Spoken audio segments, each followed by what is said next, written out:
One of my late wife's favorite movies was Return to Me, a romantic drama that centers on Bob Ruland, a Chicago architect deeply in love with his wife, Elizabeth. Their marriage is warm and devoted until Elizabeth is killed in a car wreck.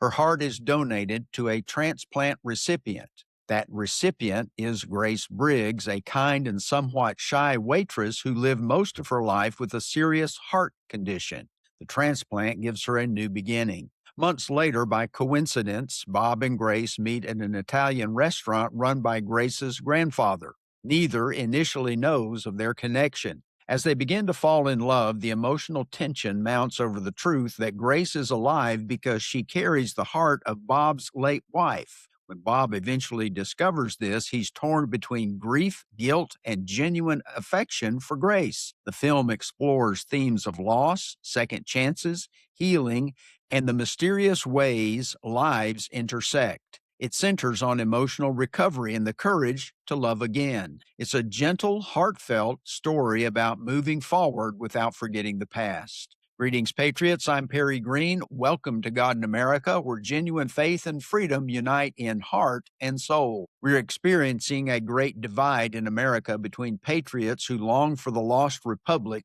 and the unpatriotic antagonists who abhor our country. Donald Trump's record setting State of the Union speech put the division on full display. Congress members who refused to stand as a sign of solidarity with their constituents and those who cheered them on represent the worst America has to offer. As a congressman at the National Centennial in 1876, James Garfield reminded us that our elected officials reveal the character of the electorate. Godly people elect virtuous leaders. The ungodly choose the dishonorable. Considering what we're experiencing at every level of governmental leadership, what would you conclude that our country's overall character is? Most patriots know our nation was established on biblical principles, but not as a theocracy. That's why the Constitution functions, as Adam said, for moral and religious people. We're struggling today because we ignore the missing pieces.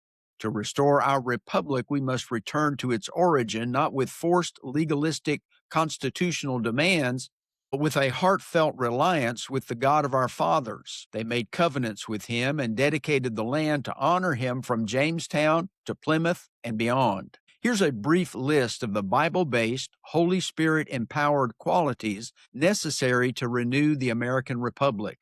These are not optional attributes. First, the humility that marked David as a shepherd enabled him to lead the nation as a compassionate king after God's heart.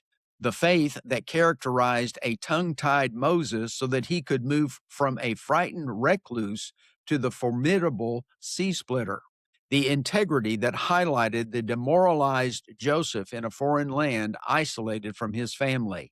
The daring of Joshua compelled him to lead the Hebrews into the promised land and raze Jericho to the ground. The courage of Peter and John to endure the Sanhedrin and defend the gospel. The love of the flock that marks shepherds who would give their all for their charge rather than flee. The teachability of Samuel and Timothy opens new horizons for the sincere. The sovereign selection set Cyrus apart for a divine task without fully knowing what he was accomplishing. God delights in working with the unlikely because the least qualified are the most dependent on him. I believe most Americans have the capacity to serve God. Some show it outright. Some have a distorted view of God. Others need godly examples to show the way. Regardless of where we are on the spectrum, God is inviting us into a deep, abiding relationship with Him. When we dedicate or rededicate ourselves to God, we experience the power of light over darkness. We regain what the Massachusetts Governor John Winthrop wrote. He said, "For we must consider that we shall be as a city set on a hill. The eyes of all people are set upon us, so that if we shall deal falsely with our God in this work we have undertaken, and so cause him to withdraw his present help from us, we shall be made a story and a byword through the world." As President Trump rededicates America to God, let's resolve to follow through and be that city Jesus described. Let's resolve to commit ourselves fully to God, loving Him with our hearts, souls, minds, and strength, and our neighbors as ourselves. Thanks for being with us in this special God in America podcast. Until next time, let's keep the light of blessing God with our lives burning.